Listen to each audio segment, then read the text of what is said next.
Shalom, selamat pagi. Berjumpa kembali dalam renungan pagi untuk surgawi warga IBJ. Pagi hari ini saya hendak menyampaikan narasi di dalam Lukas pasal 10 ayat 38 sampai 42 dengan memberi judul Pilihan yang Benar. Bapak Ibu Saudara yang saya kasih dalam Tuhan Yesus Kristus, saya yakin ketika kita hidup dari mulai bayi, lalu hidup bertumbuh besar, semakin dewasa, berkeluarga, bekerja, pastinya diperlukan dengan perasaan dan dengan membawakan cara-cara untuk memperoleh perhatian. Dan dalam kehidupan itulah membawa perasaan dan mencari perhatian juga diperbolehkan dalam proses kehidupan itu. Baik anak untuk pada orang tuanya terkadang memakai hati, perasaan atau baper. Bahkan kalau perlu juga harus mencari perhatian. Demikian pula ketika kita bekerja, ada hati untuk kita bawa dalam pekerjaan itu, sehingga hati kita mengerjakannya dengan penuh dedikasi, dengan melakukan yang terbaik, pastinya nama Tuhan dipermuliakan. Demikian pula ketika kita berkeluarga, kita perlu membawa perasaan hati kita yang positif kepada pasangan kita. Bahkan kita tidak malu untuk mencari perhatian dengan pasangan hidup kita, agar kehidupan keluarga dinamis, romantis, dan pastinya semakin saling menguatkan. Apa yang dilakukan Maria dan Marta dalam teks ini, bahwa Maria telah memilih bagian yang tepat ketika Marta adiknya wirawiri, mundar-mandir, mencari sesuatu yang bukan pilihan yang baik, karena hanya ingin mempersiapkan kebutuhan jasmania. Tetapi Maria duduk mendengarkan Yesus bersimpuh di kaki Yesus. Marta yang sibuk berkilah dengan mencari pendapatnya Tuhan Yesus. Dia mengatakan, "Tuhan, tidakkah engkau peduli bahwa saudaraku membiarkan aku melayani seorang diri?" Apa respon Yesus Kristus terhadap Marta untuk Maria? Tetapi Tuhan menjawab, "Marta, engkau khawatir dan menyusahkan diri dengan banyak perkara.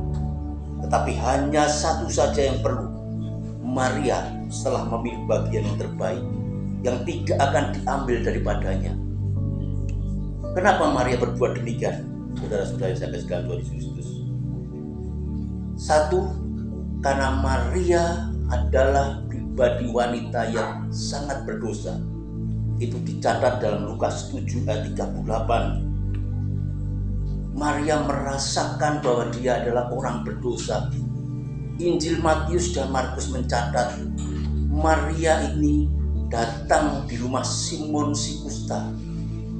Dialah yang mengurapi Yesus, mengurapi dengan minyak yang mahal, dan itu dipersembahkan di kaki Yesus. Injil lain mencatat dicurahkan di kepala Yesus. Namun esensinya adalah dia adalah orang berdosa, dan di hadapan Yesus Kristus dia mengaku bersalah. Dan di dalam Lukas 7 itulah ayat 41 sampai 43, dia mendapatkan respon sebagai orang yang berdosa besar.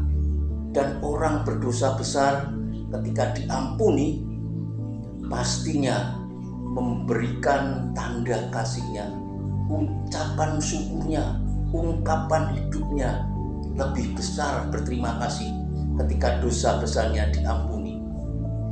Dan apa yang diperoleh atas Maria ketika dia mengambil pilihan yang tepat? Injil Yohanes mencatatnya, saudaranya Lazarus dibangkitkan. Bahkan dalam Injil Matius dan Markus, Tuhan Yesus mengapresiasi apa yang diperbuat Maria, apa yang dilakukan Maria dengan mengurapi Yesus menjadi catatan kekal, karena memperingati apa yang diperbuat Maria, memperingati kesiapan Yesus Kristus menuju penyaliban, menorehkan sesuatu yang tepat, kiranya membawa kekekalan.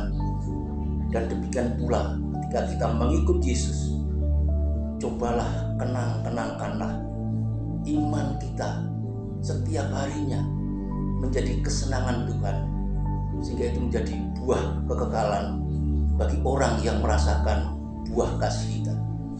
Kiranya apa yang kita pilih hari ini tetap tepat karena kita setia mengikut Yesus.